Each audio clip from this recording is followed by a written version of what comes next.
In this video, we will see how to change the chapter lists. First, click on the Edit in the upper right of the word list window, or go to the window menu and select Edit Word Lists. We need to delete the existing list, so click on Chapter 1, hold down the Shift key, and click to the end, Delete Sets. Now we're going to go to the From URL button in the lower right of this window, and on the dialog which appears we will click on Load List.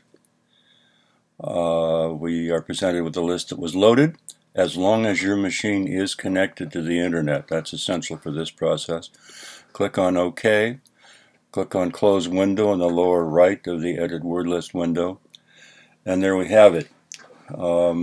We can see our aqua aquae and lupa lupi here. That's all there is to it. It's really a very quick process. Thank you.